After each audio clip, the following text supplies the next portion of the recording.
Jai Shri Ram. Please sprinkle water on yourselves and on all the puja samagri. Om pavitraha pavitro va sarvavasthangato piva yah smaryat pundarikaksham sabahya bhentarah suchi.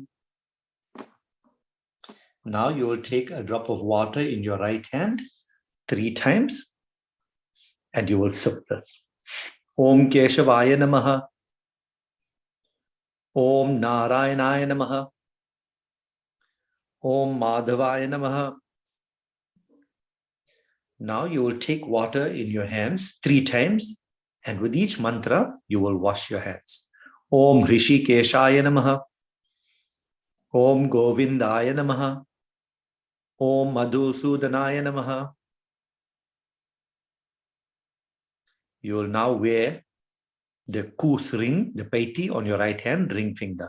Om Pavitreastho Vaishnavyo Saviturvah Prasava Utpunam Yakchidrena Pavitrena Suryasya Rasmibhi Tasyate Pavitrapate Pavitraputasya Yakama Punetachakeyam. With your right hand thumb, give yourself a Chandan Tika. Om Chandanam Vandate Nityam Pavitram Papanashanam Apadam Harate Nityam Lakshmir Vasatu Sarvada. Light your diya. Om Bhodhipa Tvam Brahma Rupa Andhakara Nivaraka Imam Maya Kritam Pujam Grihastejo Pravardhaya. Om Deepaya Namaha. Sprinkle some water on the asan. Om Prithvi Tvaya Dhrita Loka Devi Tvam Vishnu Nadhrita Tvam Chadhar Imam Devi Pavitram Kuru Chasanam. Now we will chant the Ved mantras. Om. Om.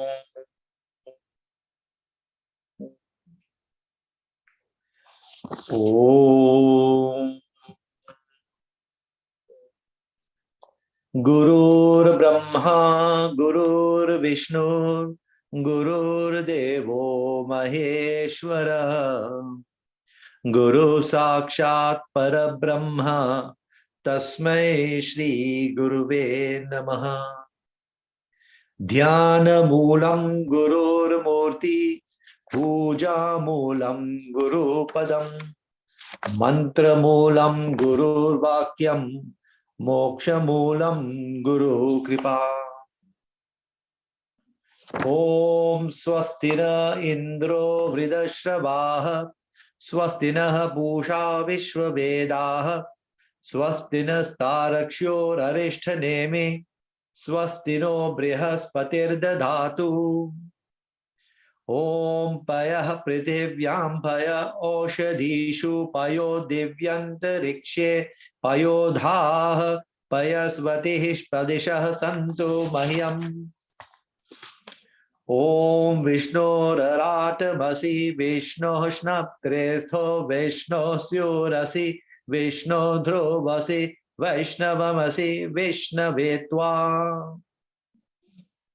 Om Agnir Devata Vato Devata Suryo Devata Chandrama Devata Vasavo Devata Rudra Devata Aditya Devata Maruto Devata Vishwe Deva Devata Brihaspatir Devatendro Devata Varuno Devata.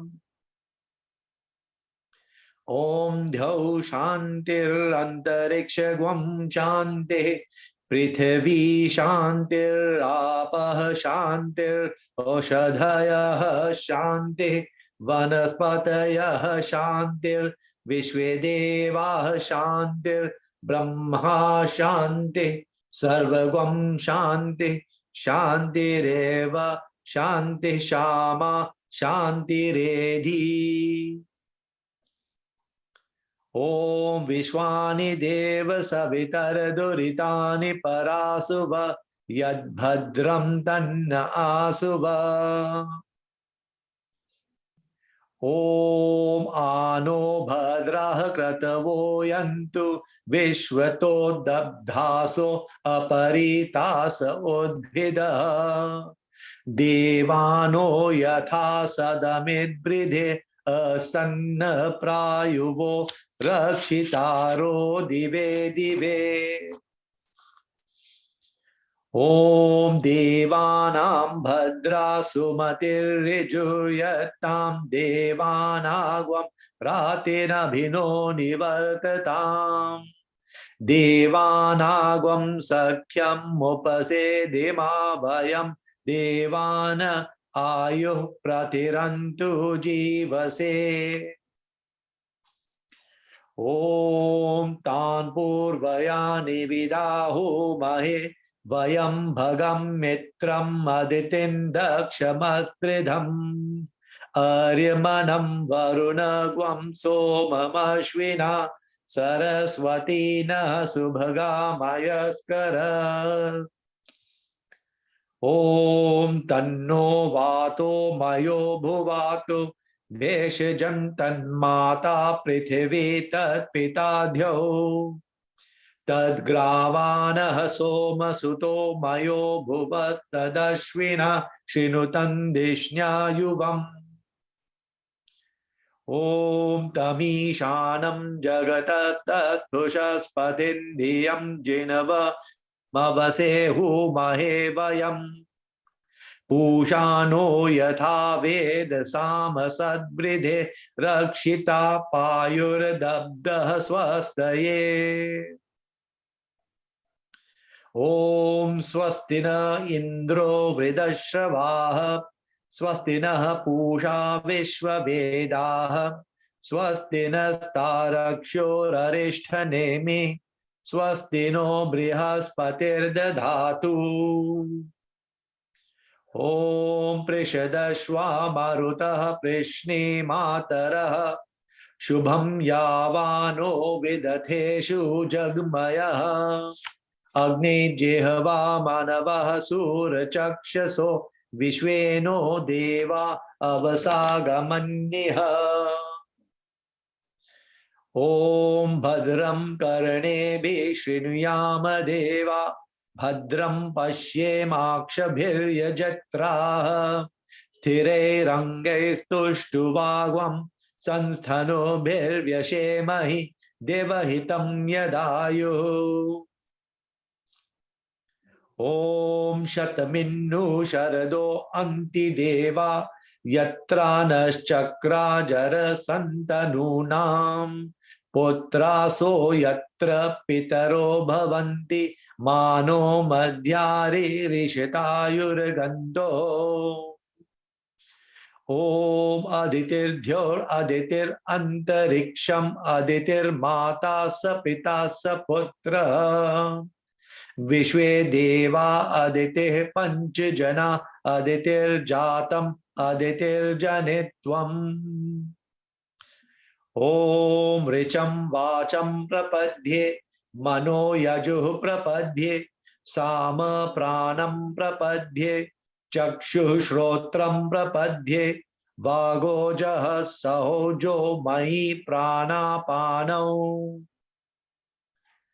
ओम तं पत्नीभिरनुगच्छेम देवाः पुत्रैर्भ्रातृभिरुतवा हिरण्यैः नाकं गृभणानः सुकृतस्य लोके तृतीये प्रेष्ठे अधिरोचने दिवः ओम आयुष्यं वर्चस्य ग्वं प्रायस्पौषमोदभिदम् इदग्वं हिरण्यं वर्चस्व जैत्राय विशतादुमा ओम द्यौ शांतिरंतरिक्षगं शांति पृथ्वी शांतिरापः शांतिरौषधयः शांति वनस्पतयः शांतिर्विश्वे देवाः शांतिर्ब्रह्मा शांतिः सर्वगं शांति शांतिरेव शांति सामा शांतिरेधि ओम यतो यतः समीहसे ततो नो अभयं कुरु शन्नः कुरु प्रजाभ्यो भयन्नः पशुभ्यः ओम शांति शांति सुशांतिर्भवतु। ओम हे रंब तुमे हे अंबिका त्रयंबकात्मज सिद्धि बुद्धि पते त्रयक्ष लक्ष लाभ पितुः पितः नागासि नागहारत्वं गणराज चतुर्भुज भूषितः स्वायुधै दिव्यै पाशाङ्कुश परश्वधै आवाह्यामि पूजार्थं रक्षार्थं च मम क्रतो इहागत्य गृहान् त्वं पूजां कर्तुं च रक्ष मे। ओम मनोजवं मारुततुल्यवेगं जितेन्द्रियं बुद्धिमतां वरिष्ठं वातात्मजं वानरयूथमुख्यं श्रीरामदूतं शरणं प्रपद्ये अञ्जनीगर्भसम्भूतं कपीन्द्रं सचिवोत्तमं रामप्रियं नमस्तुभ्यं हनुमान् रक्ष सर्वदा। ओम ध्यायेत् आजानुबाहुं धृतशरधनुषं बद्ध पद्मासनस्थं पीतं वासोवसानं नवकमलदल स्पर्धिनेत्रं प्रसन्नं वामाङ्कारूढ सीतामुख कमल मिल्ललोचनं नीरधाबं नानालंकार दीप्तं ददतमुरुजटामण्डलं रामचन्द्रम्। ओम यं ब्रह्मा वरुणेन्द्र रुद्र मरुतः तुन्वन्ति दिव्यैस्तवैर् वेदैः साङ्ग पदक्रमोपनिषदैर्गायन्ति यं सामगाः ध्यानावस्थित तद्गतेन मनसा पश्यन्ति यं योगिनो यस्यान्तं न विदुः सुरासुरगणा देवाय तस्मै नमः। ओम वसुदेव सुतं देवं कंसचाणूरमर्दनं देवकी परमानंदं कृष्णं वंदे जगद्गुरुं मूकं करोति वाचालं पंगुं लंघयते गिरिं यत्कृपातमहं वंदे परमानंद माधवम्। ओम शांतं पद्मासनस्थं शशधर मुकुटं पंचवक्त्रं त्रिनेत्रं शूलं वज्रं च खड्गं परशुम् अभयदं दक्षिणांगे वहन्तं नागपाशं च घंटां डमरुक सहितं अंकुशं वाम भागे नाना अलंकार दीप्तं स्फटिकमणिनिभं पार्वतीशं नमामि। ओम या कुंदेन्दु तुषार हार धवला या शुभ्र वस्त्रावृता या वीणा वरदंड मंडित करा या श्वेत पद्मासना या ब्रह्माच्युत शंकर प्रभृतिभिर् देवै सदा वंदिता सा मां पातु सरस्वती भगवती निःशेष जाड्यापहा। ओम लक्ष्मी क्षीर समुद्र राजतनयां श्रीरंगधामेश्वरी दासीभूत समस्त देव वनितां लोकैक दीपांकुरां श्रीमन्मंड कटाक्ष लब्ध विभव ब्रह्मेन्द्र गंगाधरां तां त्रैलोक्य कुटुंबिनीं सरसिजां वंदे मुकुंद प्रियां। ओम सीताराम पवन सुत हनुमान राधे कृष्ण की जय।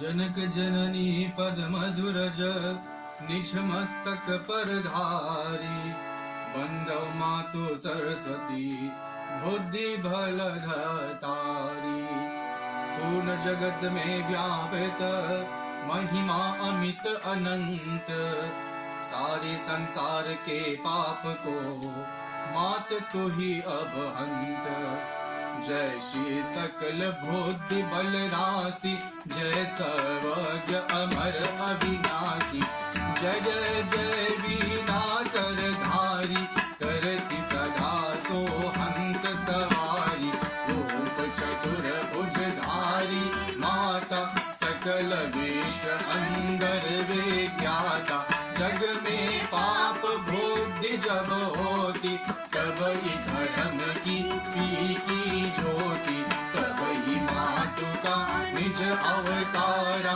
पापहीन करती महिसारा, वाल्मीकि जीता हथियारा, तव प्रसाद सुधरे सब जाना, रामचरित्र जो रचे बनाई, आदि कवि पदवी को पाई, कालिदास जो भये विज्ञाता, तेरी कृपा दृष्टि से माता, तुलसी सूर आदि वेदाना, भये और जो ज्ञानी नाना, तीन और हो अवलंबा, केवल कृपा आपकी अम्बा, करो कृपा सोई मातु भवानी, दुखत दीन निज दास जानी, कोट करे अपराध बहुता, तेहि ना धरे चित सुंदर माता, लाखो लाज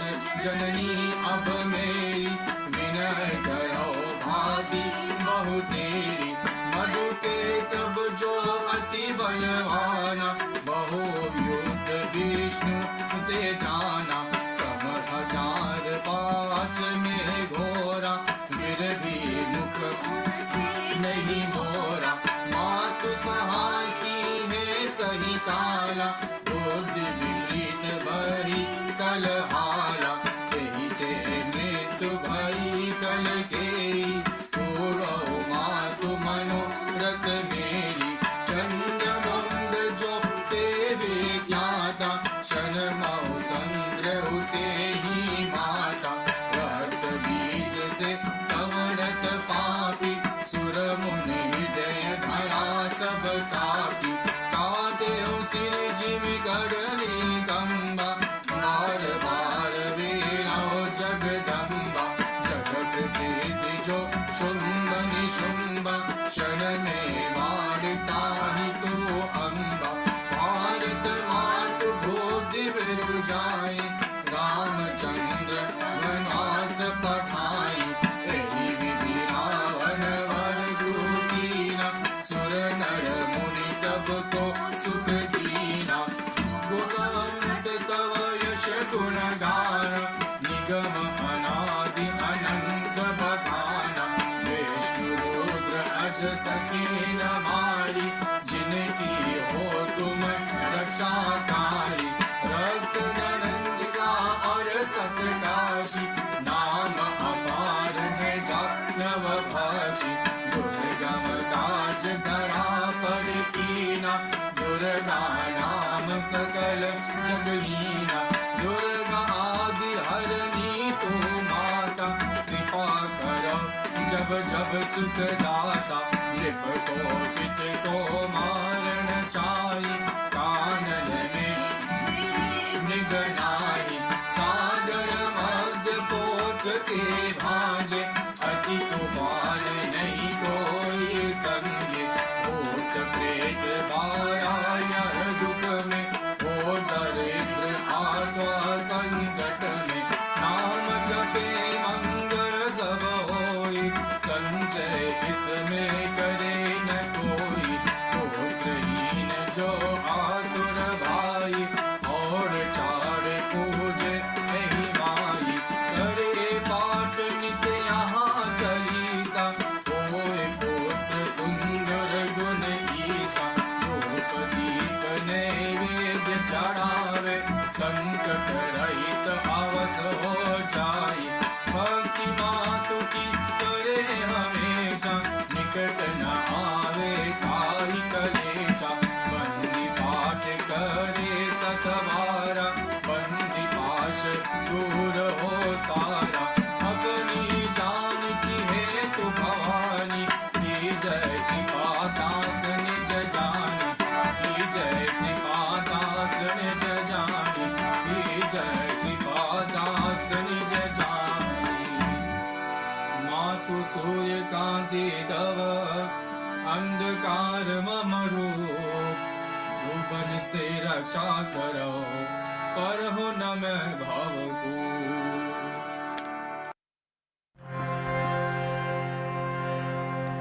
ओम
सीताराम पवन सुत हनुमान राधे कृष्ण की जय।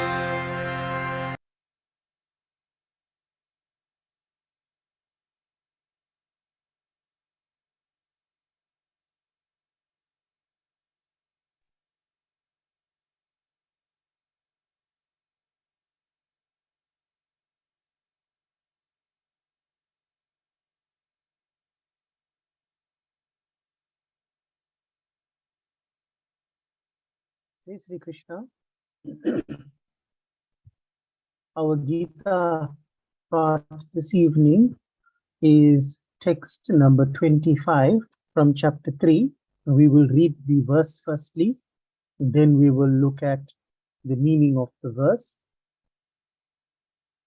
Sattah karmanya vidvanso yatha kurvanti bharatah Kuryad vidvans tatha saktas chikirshur loka sangraham. I'm going to repeat the verse. Sattah karmanya vidvanso yatha kurvanti bharata Kuryad vidvans tatha saktas chikirshur loka sangraham. Sakta karmanya vidvanso yatha kurvanti bharata Kuryad vidvans tatha saktas chikirshu loka sangraham. So let us look at the individual words that Sri Krishna is using in this verse. So the word saktaha means attached, karmani means in action, and avidvansaha. Avidvansaha means the ignorant. So somebody who is ignorant is called a avidvan. Yatha means as, kurvanti means act, bharataha is another name for Arjun. So Arjun, one of his ancestors was Bharat, and Bharat, the one of the descendants of Bharat becomes Bharata. Kuryat means should act. Vidwan refers to the wise person. Tatha means so. Asaktaha means unattached. Chikirshuh means wishing. And Lokasangraham means welfare of the world. So an English translation of this verse would be as follows. O Bharata, that is referring to Arjun, as the ignorant act attached to action, so should the wise one act unattached, wishing the welfare of the world. So the next 10 verses of this chapter, from verses 25 to verses 35, Sri Krishna is going to share with us the technique of action, how to perform action, in what ways we should be performing action. He's going to give a very beautiful exposition on what is referred to as right human activity. So, see, as human beings, we are the only ones who have a choice of action. See, if you look at a lion lives very ferociously. On the other hand, a deer lives out a very harmless existence. Neither the lion nor the deer has any flexibility in changing the basic pattern of their lives. Human beings, however, have enormous flexibility. So a human being may choose to be more destructive than a lion, or a human being can choose to be gentler than a deer. And because as human beings, we have a choice of action, we must therefore learn the meaning of right action. And that's where these 10 verses or so, the next 10 verses, are very important, because Krishna Bhagwan is going to tell us what is right human activity. So in this verse 25 then, Sri Krishna says that an ignorant person acts in the world with much attachment to action, whereas the wise person, the Vidwan, should act without devotion, without attachment. So the wise person who should be acting without attachment should do this by having a higher ideal. And that higher ideal must be Loka Sangraha, which is the general welfare of the people. So what Krishna Bhagwan is saying is that, see, ignorant people, people who don't have the right knowledge, as well as the wise person, both are engaged in action.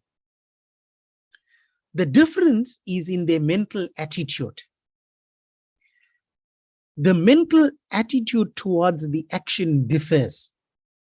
The ignorant person is obsessed with action. The ignorant person becomes involved in and attached to what he or she does.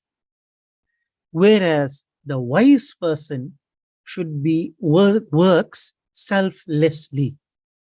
The wise person acts to serve a common purpose, which for him is that society and the nation must benefit. So the word Lok Sangraha is an overriding consequence that all actions ought to aim at. Lok Sangraha implies that a person should perform actions guided not by concern for the furtherance of his own welfare at the expense of the welfare of the world at large. But Lok Sangraha means that a person has a humble concern for the welfare of the world through actions that must cause no loss or harm to others. So when a wise person acts, he acts in a spirit of Lok Sangraha. In African philosophy, this is called Ubuntu, where you don't act and give out special treatment either to yourself or to somebody else that is related to you because of some kind of bond. Therefore, you give that person special treatment. No. The action that a wise person does is done in a spirit of Lok Sangraha. No harm must come to the world. No harm must come to society. Everybody should benefit. But also there must be no special treatment to people that we know.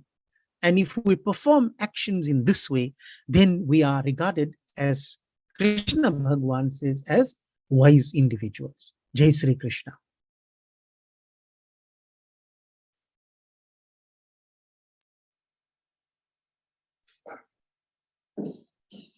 Jai Shri Ram. We are going to commence with Ramayan Stuti, and then we will be reading Doha number 151 of the Balkan. Jehi sumirat siddhi hoy sitaram gananayak karivar badana करो अनुग्रह सोय सीताराम, बुद्धिराशि शुभ गुण सदन, मूक होहि वाचाल सीताराम, पंगु चढ़ेहि गिरिवर गहन, जासु कृपा सु दयालु सीताराम, द्रवहु सकल कलिमल दहन, नील सरोरुह श्याम सीताराम, तरुण अरुण बारिज नयन, करो सुमम उर्धाम सीताराम, सदा क्षीर सागर शयन, कुंद इंदु समदेह सीताराम, उमा रमन करुणा अयन, जाहि दीन पर नेह सीताराम, करहो कृपा मर्दन मयना, वंदो गुरु पद कंज सीताराम, कृपा सिंधु नर रूप हरि, महामोहतम पुंज सीताराम, जासु वचन रवि कर निकर, सियावर रामचंद्र की जय, पवन सुत हनुमान की जय, उमापति महादेव की जय। कथा आरंभ होत है, सुनो वीर हनुमान, हे रामा सुनो वीर हनुमान, आसन को प्रभु आइए, सिया सखा सहित भगवान, सियावर रामचंद्र की जय, पवन सुत हनुमान की जय, उमापति महादेव की जय।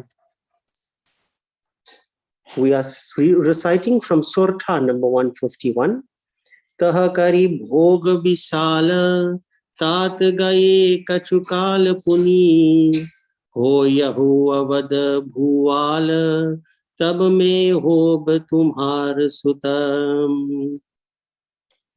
पतित जनों को करो पुनीता, हे राम सीता, हे राम सीता, इच्छामय नर बेश सवारे, हो यहु प्रगट निकेत तुम्हारे, अनसन सहित देह दरिताता, करियहु चरित भगत सुखदाता, जे सुनि सादर नर भर भागी, भवति रहि ममता मद त्यागी, आदि शक्ति जेहि जग उपजाया, सोहु अवतरहि मोरि यह माया, पुरौभ में अभिलाष तुम्हारा,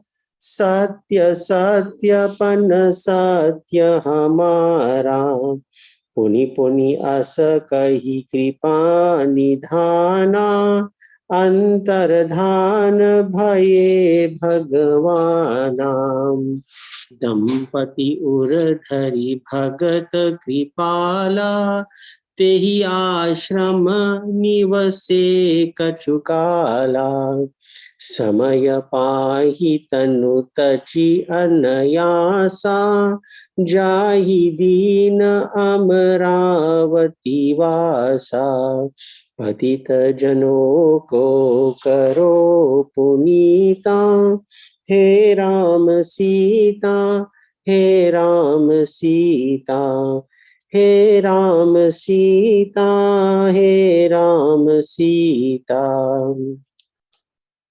यह इतिहास पुनीत अति, उमहि कही वृष केतु, भरद्वाज सुनो अपर पुनि, राम जन्म कर हेतु, सियावर रामचंद्र की जय, पवन सुत हनुमान की जय, उमापति महादेव की जय।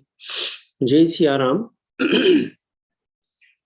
हे तात, वह बहुत से भोग भोकर कुछ काल बीत जाने पर तुम अवध के राजा होगे। tab mein tumhara putra hounga.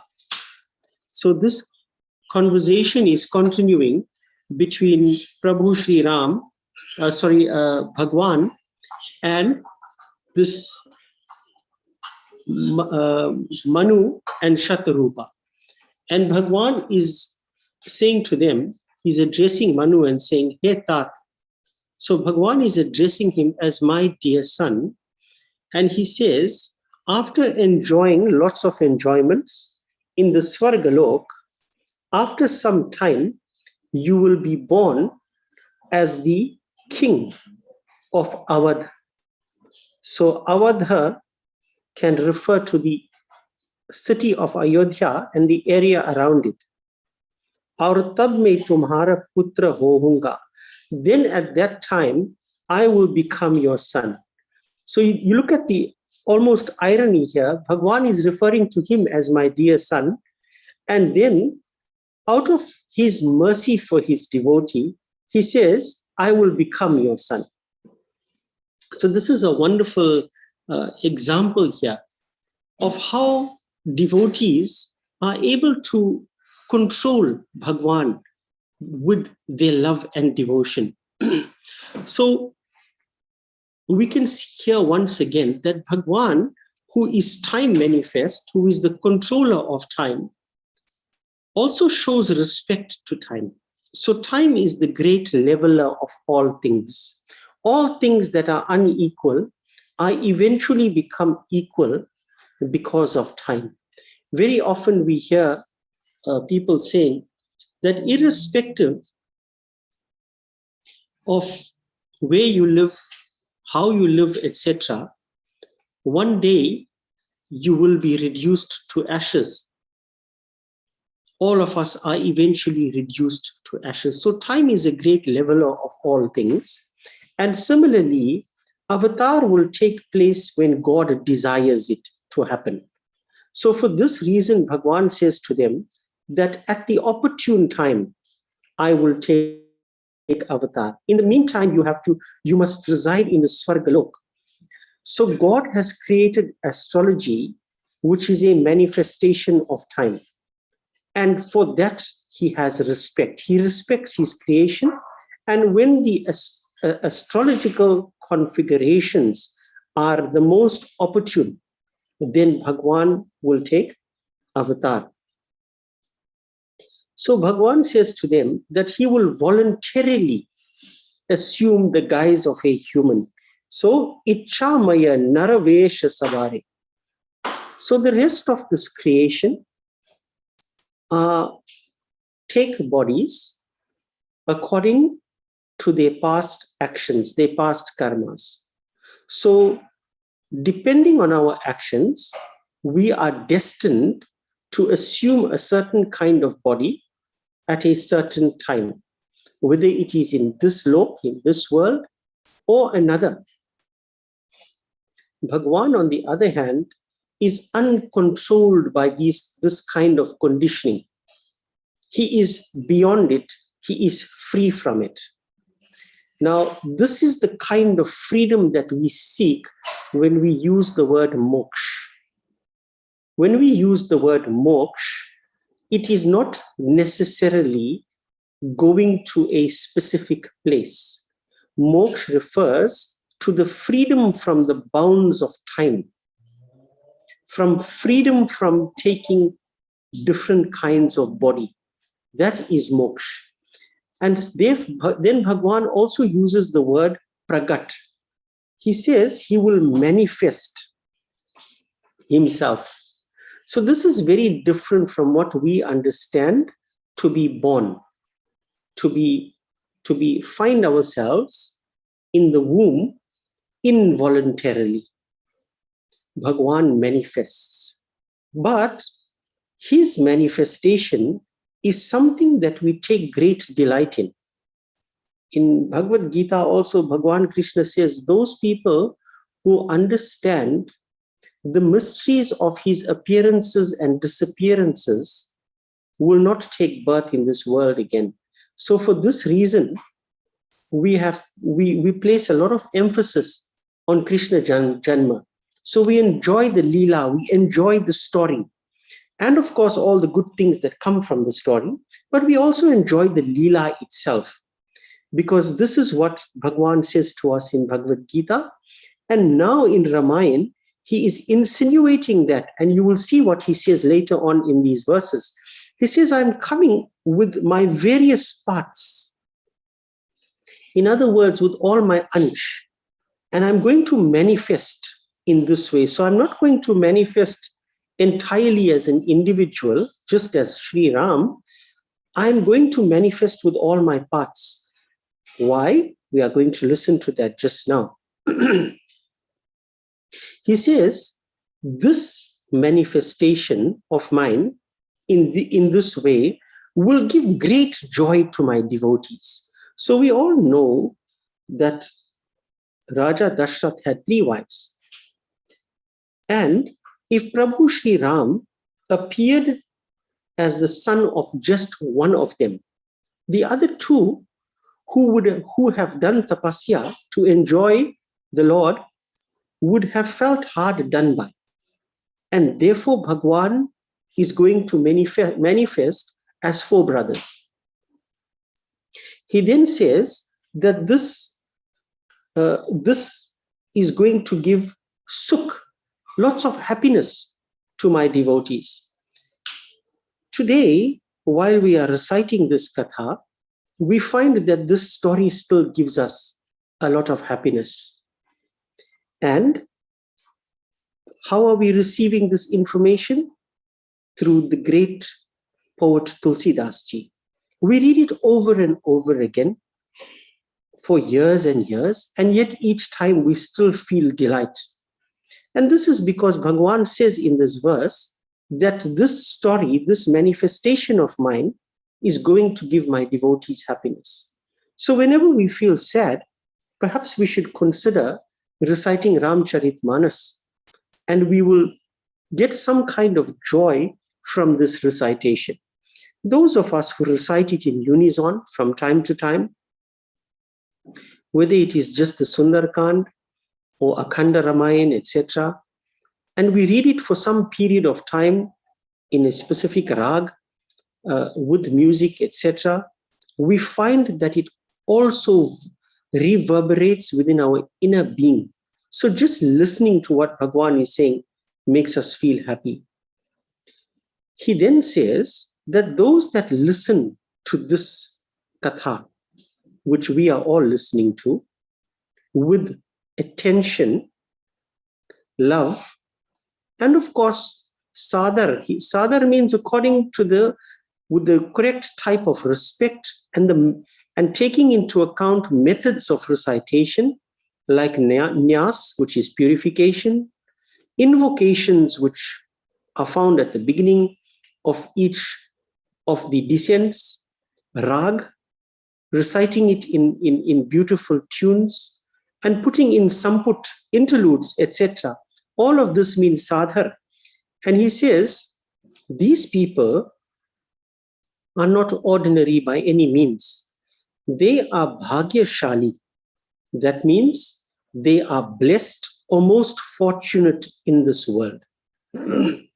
But he says, in order to get this bhagya, this subhagya, he must give up any form of arrogance or ego. So in reciting the Ramayana, the mindset is very, very important. And irrespective of how we recite it, whether it is beautifully, whether it is with music or not, at no time should we be possessed by our ego or arrogance. Humility must prevail. Perhaps the idea of sitting cross-legged on the floor is a sign of our humility. And that is why people have done this for so many centuries. Seating themselves in the cross-legged posture, closing their eyes at times, and enjoying reciting Ramcharitmanas. He says then only, taking all of these conditions into account, he says then only this person here, this Bhagyashali Purush, will cross the ocean of material existence easily. So throughout Gita week, we have listened to the high philosophy of Bhagwan Sri Krishna on how we can cross the ocean of material existence. And here Bhagwan is giving us a similar but slightly different method, where he says, enjoy reciting my pastimes, fixing your mind on me. With devotion, with absence of ego, you will cross this ocean. Then he says, in addition to all of this, my Adi Shakti, my primordial energy, which creates this universe, deludes it and also enlightens it. She is also going to be present. And in this way, using my Adya Shakti, my Maya, if you want to call it that, my Ansha, my additional energies that accompany me, I am going to fulfill all your wishes. In other words, I will ensure that you enjoy having me as your child in all respects so that you become satisfied with this. Becoming very happy, Manu and Shatarupa, fixing in their hearts this form of Bhagwan, which they just experienced in front of them. They fixed Bhagwan in their hearts, and Bhagwan disappeared from their sight, but not from their hearts, of course. They stayed on in this place where they did tapasya in Naimisharanya. And for those of you who are not sure where this place is, if you travel to Lucknow and then move in a northerly direction, mainly northerly direction, you will come to a famous river called Gomati River. And on the banks of Gomati River is this place called Naimish, and a forest used to be there. I'm not sure how much of the forest is still left there, but this is where they performed this tapasya. They continued to remain there until it was time for them to give up these mortal bodies of theirs. And so, at the appropriate time, they shed these mortal bodies without any kind of pain or sadness. And where did they go to? They went to Amaravati. Amaravati, Amar means that which does not die. And Amaravati is therefore the abode of Indra, the abode of the Devas, where people are able to have very long lives. This is where they went to, and they would then await there the opportune time when Bhagwan is going to take an avatar, and they were going to be born. Manu was going to be born as Raja Dashrath. In the Doha, it says that this katha is a conversation between Yajnavalkya and Bharadwaj. And he says, Yajnavalkya says to Bharadwaj, what I have said to you is the exact katha which Bhagwan Shiv has spoken to Mata Parvati. It has come from the most learned and elevated of beings. This katha I am repeating to you. And this same katha we all know is going to be repeated by Bushundi ji to Garud ji. We too are fortunate enough, our Gurujis have repeated it to us. We are going to repeat it to others. And it says, Itihas repeated results in Amara Katha. Itihas means that which has really happened. When it is constantly repeated, it becomes an Amar Katha.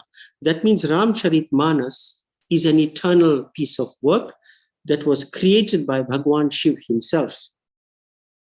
He also says that this is a Pavitra Itihas. Pavitra means that which is all pure and that which is able to purify others. It is only pure things that can lead to the purity of others. So Ramcharitmanas is therefore a means to purify our existence, our human existence. Today, we have listened briefly to the first reason as to why Bhagwan is going to take Ram avatar. Next week, we will hear about the second reason. कथा विसर्जन होत है, सुनो वीर हनुमान। आसन को प्रभु जाइए, सिया सखा सहित भगवान। सियावर रामचंद्र की जय, पवन सुत हनुमान की जय, उमापति महादेव की जय। जय श्री राम।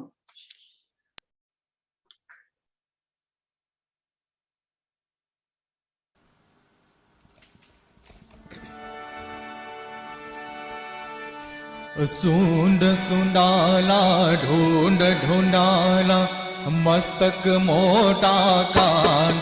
गणपति देव बड़ा बलवान, गणपति देव बड़ा बलवान।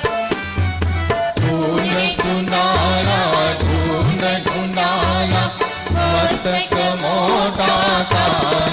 गणपति देव बड़ा बलवान, गणपति देव बड़ा बलवान।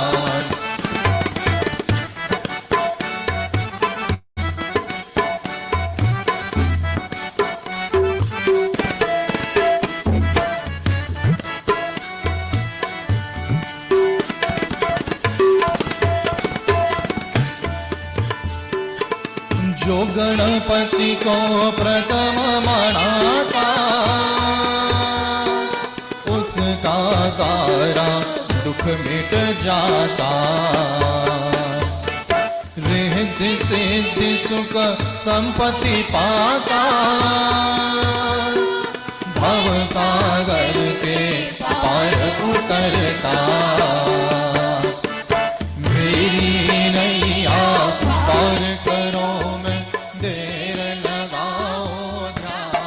गणपति देव बड़ा बलवान, गणपति देव बड़ा बलवान।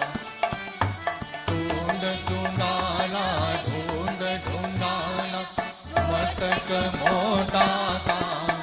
गणपति देव बड़ा बलवान, गणपति देव बड़ा बलवान।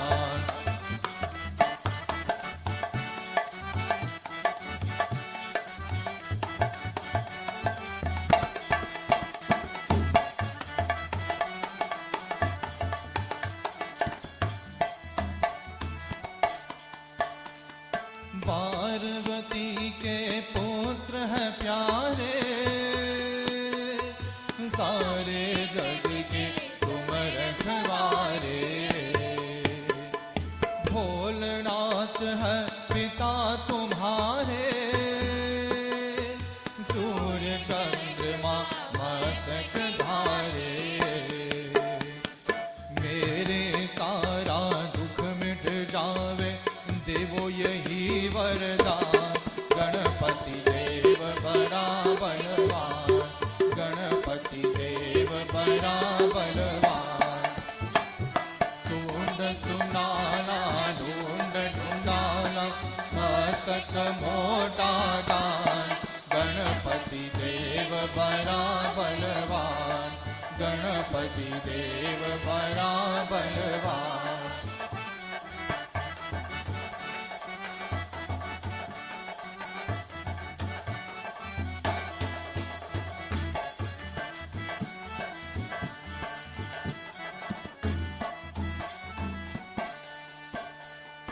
अन धन में प्रभु बरकत तुम हो, विद्या में भव तुम ही निपुण हो। प्रथम सभी में तुम ही बने हो, नाम गजानन पाए गए हो। दूर करो प्रभु कष्ट हमारे, देव दया के निधान। गणपति देव बड़ा बलवान, गणपति देव बड़ा बलवान। सूंड सुंडाला ढूंढ ढूंढाला, मस्तक मोटा कान। गणपति देव बड़ा बलवान, गणपति देव बड़ा बलवान। सूंड सुंडाला ढूंढ ढूंढाला, मस्तक मोटा कान, गणपति देव बड़ा बलवान, गणपति देव बड़ा बलवान, गणपति देव बड़ा बलवान। ओम सीताराम सुत हनुमान, राधे कृष्ण की जय।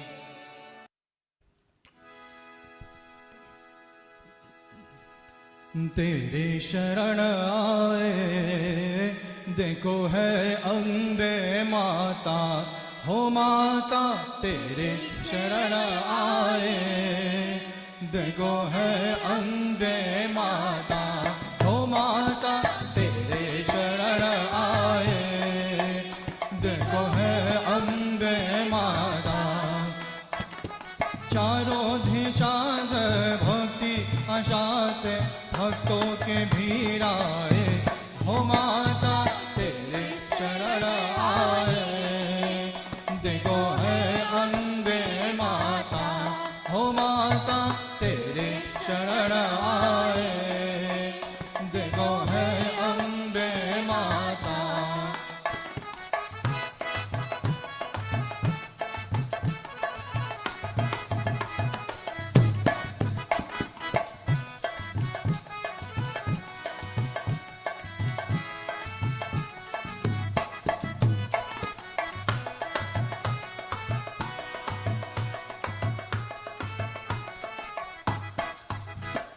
तू जो कहे माँ वो सब सुनेंगे, दिन रात तेरी पूजा करेंगे, सुख हो या दुख हो हम सब सहेंगे, हर हाल तेरी भक्ति करेंगे, भक्तों के पीरा हरने वाली माँ कोटि कोटि है प्रणाम, हो माता तेरे शरण आए देखो है अम्बे माता, ओ माता तेरे शरण आए देखो है अम्बे माता।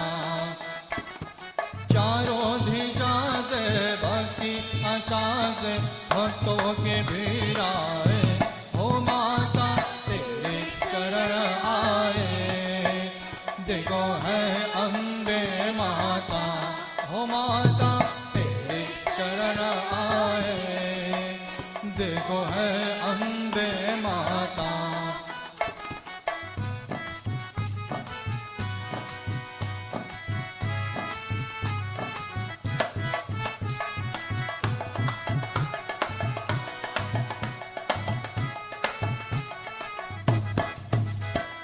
तीनों लोकों की तो धानी है माँ, अंतर्यामी है तू ज्ञानी है माँ, सुख दुख दुख कारण करो माँ, सब जन के अर्चन ग्रहण करो माँ, दुनिया के रक्षा करने वाली माँ, रोशन रहत राना, ओ माता तेरे शरण आए देखो है अम्बे माता, हो माता तेरे शरण आए देखो है अम्बे माता। चारों दिशा से भक्ति आशा से भक्तों के भीड़ आए, हो माता तेरे शरण आए देखो है अम्बे माता, हो माता तेरे शरण आए देखो है अम्बे माता, तेरे शरण आए देखो है अम्बे माता, तेरे शरण आए देखो है अम्बे माता। ओम सीताराम पवन सुत हनुमान, राधे कृष्ण की जय।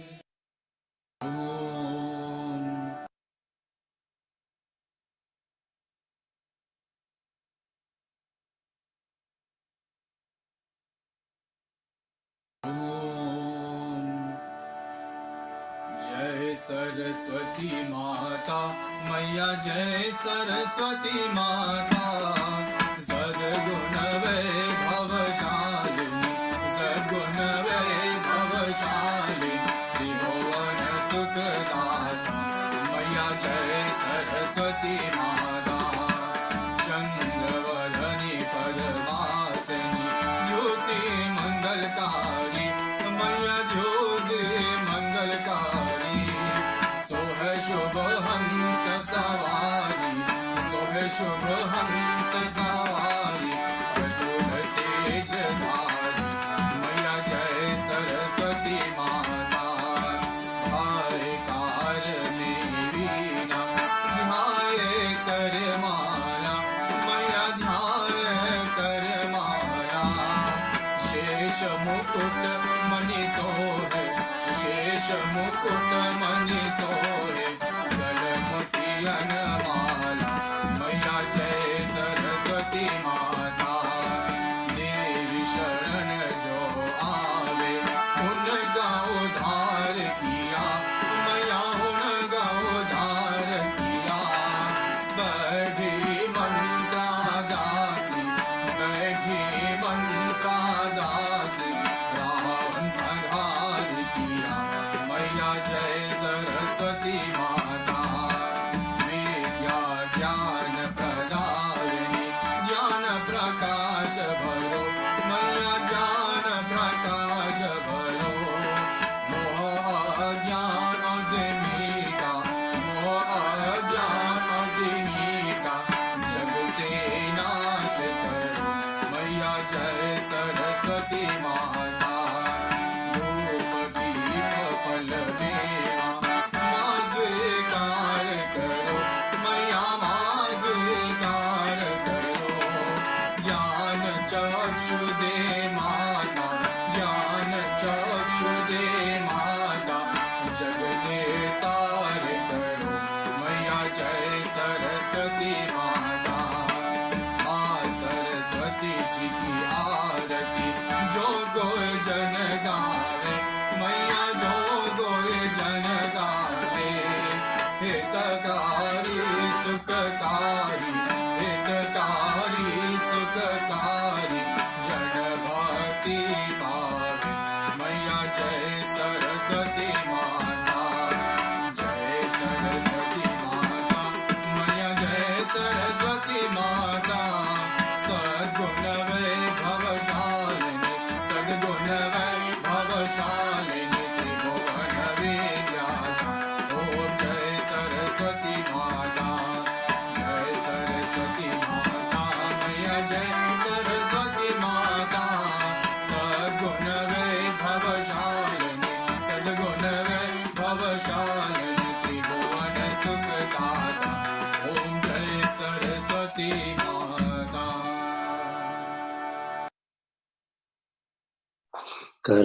कर्पूरगौरं करुणावतारं संसारसारं भुजगेन्द्रहारं सदा वसन्तं हृदयारविन्दे भवं भवानी सहितं नमामि मङ्गलं भगवान् विष्णुः मङ्गलं गरुडध्वज मङ्गलं पुण्डरीकाक्ष मंगलाय तनोहरि सर्वमंगलमंगल्ये शिवे सर्वार्थसाधिके शरण्ये त्र्यंबके गौरी नारायणी नमोस्तुते नारायणी नमोस्तुते नारायणी नमोस्तुते ओम यानि कानि च पापानि जन्मान्तरकृतानि च तानि तानि विनश्यन्ति प्रदक्षिणा पदे पदे ओम सर्वेषां स्वस्तिर्भवतु सर्वेषां शान्तिर्भवतु सर्वेषां पूर्णं भवतु सर्वेषां मङ्गलं भवतु सर्वे भवन्तु सुखिनः सर्वे सन्तु निरामयाः सर्वे भद्राणि पश्यन्तु मा कश्चित् दुःखभाग् भवेत् ओम असतो मा सद्गमय तमसो मा ज्योतिर्गमय मृत्योर्मामृतं गमय ओम पूर्णमद पूर्णमिदं पूर्णात् पूर्णमुदच्यते पूर्णस्य पूर्णमादाय पूर्णमेवावशिष्यते ओम अपराध सहस्राणि क्रियन्ते हर्निशं मया दासोऽयम् इति मां मत्वा क्षमस्व परमेश्वर आवाहनं न जानामि विसर्जनं पूजाञ्चैव न जानामि क्षमस्व परमेश्वर अन्यथा शरणं नास्ति त्वमेव शरणं मम तस्मत्कारुण्यभावेन रक्ष त्वं परमेश्वर। बोलिए विघ्नहर्ता गणेश भगवान की जय, जगत जननी पार्वती माता की जय, शिव शंकर भगवान की जय, सीता रामचंद्र भगवान की जय, लक्ष्मण जी की जय, महावीर स्वामी बजरंगबली की जय, श्री लक्ष्मी नारायण भगवान की जय, श्री बालकृष्ण भगवान की जय, गंगा यमुना सरयू सरस्वती मैया की जय, श्री राधे कृष्ण भगवान की जय, सब पितर देव की जय। ओम नमः पार्वती पतये, हर हर महादेव हर। जय जय श्री राधे, जय जय श्री राधे, जय जय श्री राधे श्याम। जय सिया राम।